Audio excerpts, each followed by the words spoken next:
बिस्मिल्लाहिर्रहमानिर्रहीम। अस्सलाम वालेकुम। कहते हैं कि अपनों की बुराई किसी और के सामने नहीं करनी चाहिए। एक बहुत ही कॉमन सी प्रैक्टिस है कि मैं अक्सर देख रहा होता हूँ कि वालिदैन अपने बच्चों के मुतल्लिक दूसरे लोगों को, सोसाइटी को या अपने ही दोस्तों को बता रहे होते हैं कि मेरा ये बच्चा वो इस तरीके से कर रहा होता है, या मेरे इस बच्चे में ये ख़राबी है, या मेरे बच्चे ने मेरे साथ इस तरीके से किया। तो बुनियादी तौर पर वो जो तस्वीर का एक रुख दिखाया जा रहा होता है, और उसमें होता ये है कि हम कन्विंस जल्दी हो जाते हैं और तस्वीर के एक ही रुख पर। इसकी मिसाल ऐसे, अगर मैं आपको गाड़ी दिखा दूं, कि गाड़ी की तस्वीर दिखा दूं और उसका सामने का रुख दिखा दूं और कह दूं कि इसकी 2 या 3 लाख कीमत है और इसको ख़रीद लें, तो आप कभी ख़रीदेंगे नहीं।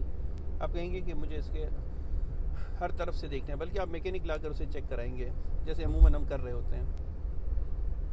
तो एक तो ये है कि किसी की बुराई करना, और एक तो ये है कि उनके किरदार पर आप ठप्पा लगा रहे होते हैं, नंबर 1।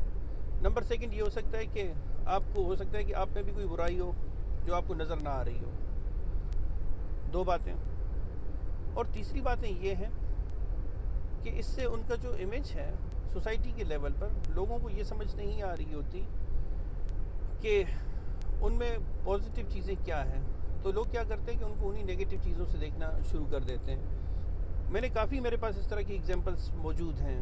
क्योंकि मेरी प्रैक्टिस ये है, लोग फैमिलीज़ मेरे पास आ रही होती हैं। अब चूँकि प्रोफेशनली मैं इन चीज़ों को डिस्क्लोज़ नहीं कर सकता, सबसे मेरी प्रैक्टिस का अहम हिस्सा है कॉन्फिडेंशियलिटी। हाँ, अवामी रहनुमाई के लिए मैं एनोनिमसली एक्सप्लेन कर सकता हूँ चीज़ों को यहाँ पर, लेकिन कॉन्फिडेंशियलिटी हमारी हमेशा प्रायोरिटी रहती है। तो coming back to the topic, कि फिर लोग ये देखना भूल जाते हैं कि उस बच्चे में या उस इंसान में पॉजिटिव सलाहियत क्या है, और फिर उस तरह से उनको नेगेटिव लेबल लग जाता है कि उसने तो अपने बाप के साथ ऐसे किया, या उसने अपनी मदर के साथ ऐसे किया, या उसने अपनी बीवी की खातिर ये किया। तो इस तरह की सैकड़ों मिसालें आपको मिल रही होती हैं। याद रखें, सब इंसान मुख्तलिफ हैं, हम सब की शख्सियत मुख्तलिफ हैं, और अक्सर जो वॉर्स हो रही होती हैं, जो इख्तलाफात हो रहे होते हैं, अक्सर मैं देख रहा होता हूँ कि शख्सियतों में डिफरेंसेस हैं।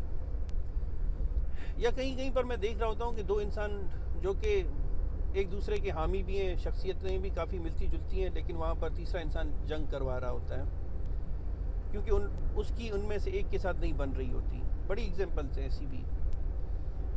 तो ये बड़ी पेचीदा चीज़ें हैं, बड़ी पेचीदा मसाइल हैं। ये कोई इतना आसान नहीं है कि जिस तरह मैं अभी आसानी से बोल रहा हूँ। कहने का मकसद ये है कि किसी की बुराई करना आपकी अपनी वीकनेस को शो करता है। तो ये जितनी भी चीज़ें हैं वो अपने मखसूस लोगों तक रखें, जो आपके राजदार दोस्त होते हैं, या जिनको आप इतना समझदार समझते हैं, जो आपके मसाइल को हल कर सकें। अनफॉर्चुनेटली शायद ऐसे लोग आपको कम मिलेंगे कि जो आपको मशवरे दे सकें पॉजिटिव, या जो जिनमें इतनी स्ट्रेंथ हो कि वो मसाइल को हल कर सकें।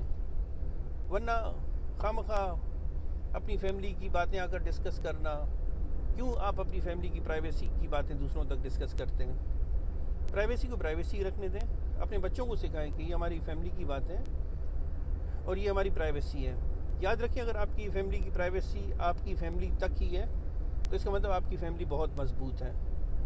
और अगर आपकी फैमिली की प्राइवेसी आप तक महदूद नहीं है, और बहुत सारे लोगों को आपकी फैमिली के मुतालिक काफ़ी कुछ चीज़ें पता हैं जो आपकी प्राइवेट बातें हैं, तो इसका मतलब कि वीकनेसेस हैं वहाँ पर। जो नए रिश्ते होते हैं फैमिली में, उनको समझा दें। और अगर आपको लगे कि वहाँ से प्राइवेसी लीक हो रही है किसी तरीके से, तो उनके सामने ऐसी बातें डिस्कस ना की जाएं। इसके साथ ही अपना बहुत सारा ख्याल रखिएगा। हमेशा इंशाअल्लाह अपने आप को मजबूत रखें। कोशिश करें अपने मसाइल का हल खुद ही निकालें, या अपने चंद ट्रस्टेबल या काबिल भरोसा दोस्तों तक चीज़ों को रखें।